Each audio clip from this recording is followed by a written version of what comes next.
Hello, friends. Greetings from a rainy day on planet Oz. I hope this finds you all well.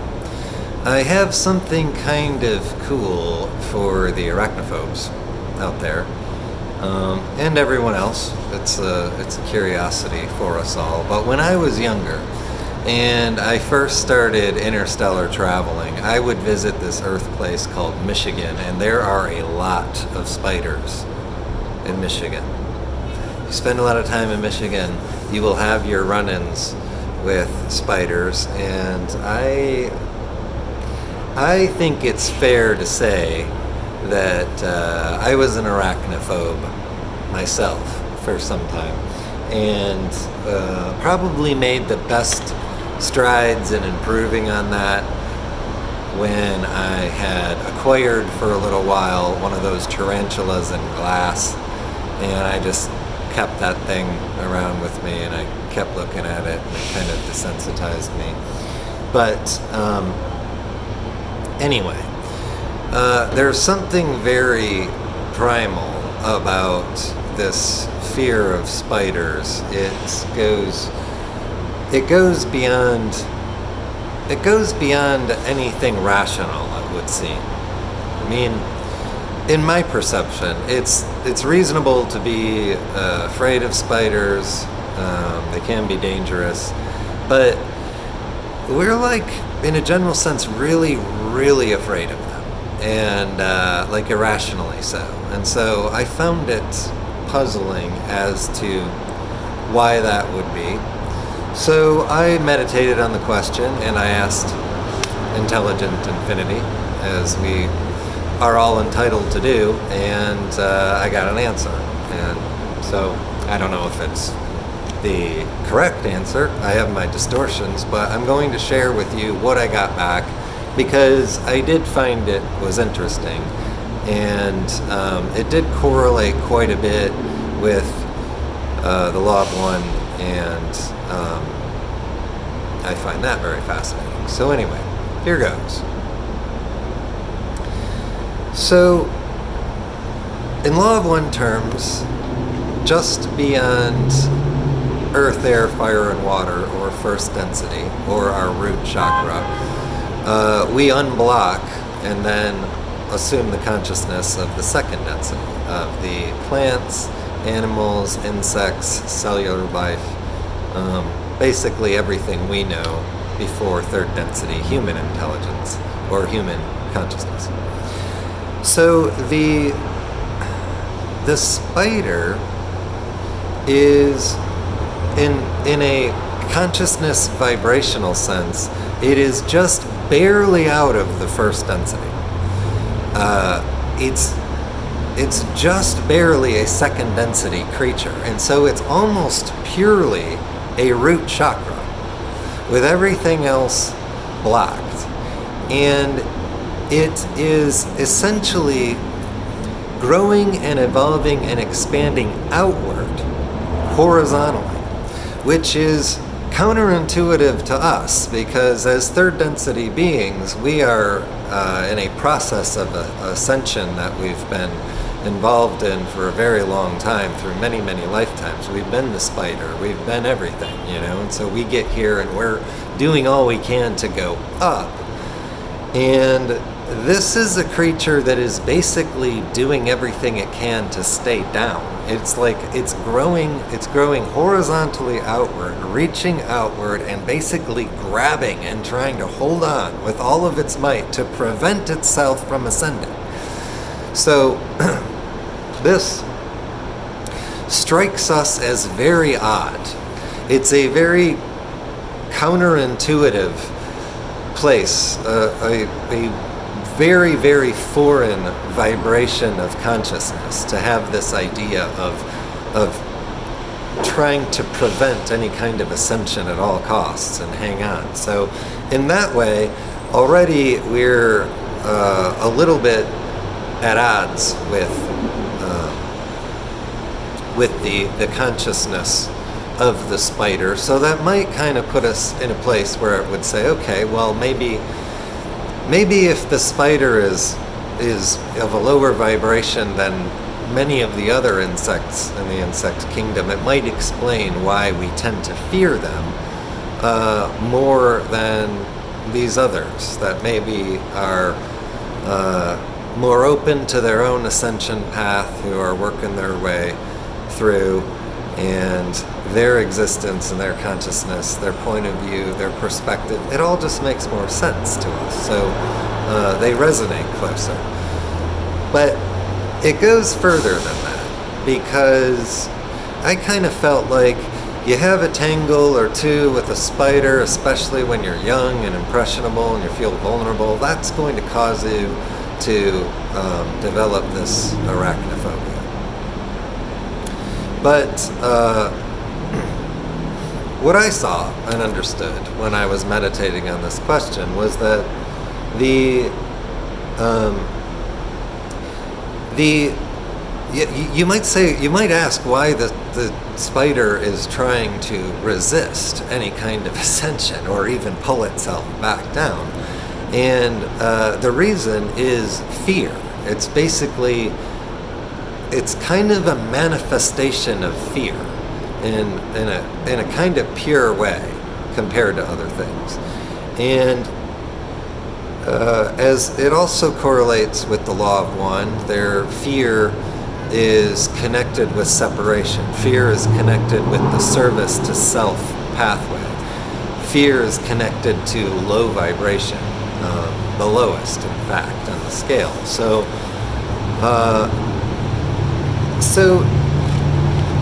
this actually answered a question, specific question about this that I had, because it would seem strange for us to be so irrationally afraid of a particular part of the creation, being that in a third density sense, we've been through it all before. We've been the spider. We've experienced that. We've been all animals of the animal kingdom that we have needed to understand the second density completely enough to graduate, so to speak. We have been it. We've seen it. We've encountered it. We have been them. We've been eaten by them. All of these things. So typically, in pretty much every other example that I see, that I feel like I observe, that experience results in empathy. So our kindness and our fondness and our reverence for these things and for Gaia and nature and the elements, the plants and the animals, is coming from an empathetic place of having been there. And so in actuality, what might be happening then, this is what I got in response, what is happening is that it isn't that we are afraid of the spider, it is that we are empathetic to the spider, and the spider is afraid. So then, by virtue of our empathy, we feel fear when we experience them. But it's actually perhaps not our own fear that we're experiencing. It is the empathy. And so, yeah, we look upon this creature just out of the first density, vibrating very low, trying not to ascend, clinging to this planet, and just living an entire existence purely rooted and guided by fear. And so, of course, our experiences with them, unsurprisingly, tend to contain a lot of fear. And then I wondered, though, if this all being the case, then how does the spider ever get out of it? Are you just a spider for all time once you become, clinging desperately? How do you ascend? How do you graduate? How does the spider get past the spider vibration? And the answer I got to that is that the spider does in fact embody a beautifully well-honed second density engine of the service to self mentality. What we think of service to self that is, and to the extent that it exists in the second density and what it looks like there, the spider is an absolute master. It, as one would expect, with all that fear, with all of that service to self motivation, the spider is very much a loner. So they don't really travel in packs. They don't work as teams. They work alone, and they serve themselves. They serve themselves very consistently and very completely, very true to their service to self compass. They do this their whole lives as hunters, and in fact, when it comes to the mating process, the female will allow the male to survive so long as it is fulfilling its highest purpose of value to the female in her service to self agenda. And when that purpose that she wants served is mating and reproduction, then the male is allowed to live. As soon as the mating is complete and he no longer offers that purpose, he's simply available for another purpose of nutrients, and so he gets consumed. This is exactly what we would expect the quintessence of service to self to do. It serves itself always, at every moment. So yeah, including the cannibalizing of the mate, and just after mating, for crying out loud, you know? And so then, with reproduction and motion, then there comes a time where, at last, the eggs hatch and all of these little tiny spiders are born. And here is the moment of opportunity for growth toward the service to others, when the female effectively can engage in empathy with these young spiders. The mother spider does raise them for a while, nurture them, why not? And and then at a certain point engages in an act of matriphagy. Yeah, matriphagy. Who has two thumbs, went to college, and learned the word matriphagy just before recording this video? So this is in a final act, once the young have grown a bit and are of the right size and her determination, she basically sacrifices herself to them, and she is consumed. She becomes the nutrients, and they have no qualms about consuming her, because they are in that near purity of their service to self mindset, and doing anything else doesn't occur to them. Thinking of this entity as a mother that's not what they're doing. But she does have a moment of being able to think empathetically toward her progeny. And I further inquired about the male, and there's an opportunity there too, in that the male will very effectively live its service to self. I should reemphasize here that the service to others, service to self, isn't really a thing until the third density. In our human consciousness form, we are able to make a decision about whether or not we are service to self or service to others. So these aren't about choices and things like that. These are about instincts and intuition, and the second density. I'm just kind of using an analogy to service to self, service to others, and applying it to the second density. But anyway, I just wanted to clarify that. So yes, the male, the male's opportunity to ascend, so to speak, in a service to others kind of fashion,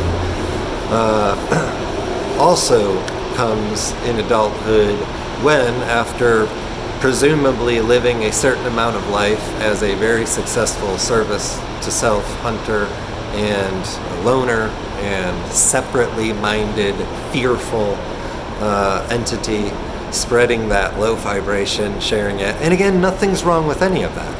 All vibrations are of the creation, and all are equally of merit. And, in this line of thinking,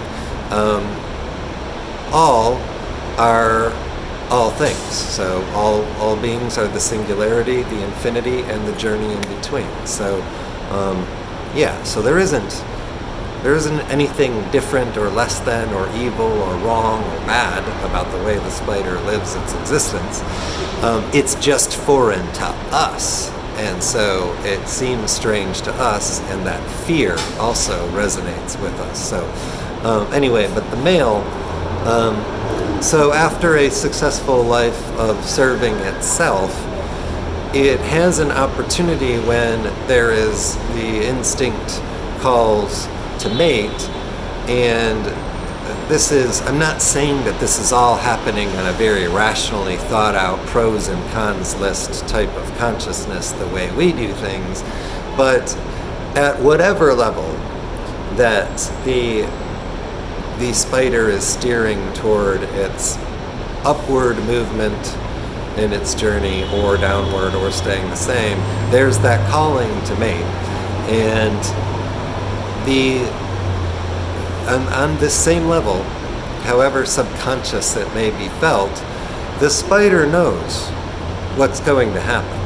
It knows the service to self mindset of the female very well. It has lived it its whole life.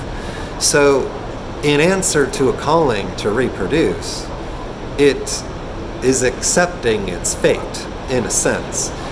It could run away. That would be the continuance of its exploration of separation and serving itself. Or it could answer this call to mate, effectively sacrificing itself so that a great many more spiders will have a chance at life. So, all things on balance, not passing any judgments here, no judgments about the spider and how they live their life and what they choose to do. But it is, according to my understanding or understanding, however you want to look at it, it is a very fearful, fear-based existence that explains why they act the way they act and behave the way they do, and why we feel so much fear when we empathize with them. So I just don't see how any entity in this creation is truly happy in that state. You might explore it same way you might explore a horror movie, but eventually you want it to be over. You want to turn the lights on, you want to feel joy, you want to feel happiness, so whatever. I hope the spiders get some of that somewhere in their life, doing something. Nabbing that fly, or, traveling through a teleportation machine with a human to become one with, I don't know. Anyway, that's neither here nor there. Hope you enjoyed that little delve into the question for intelligent infinity. Why are we so afraid of spiders? And there you go, an adventure in second density ascension. Godspeed.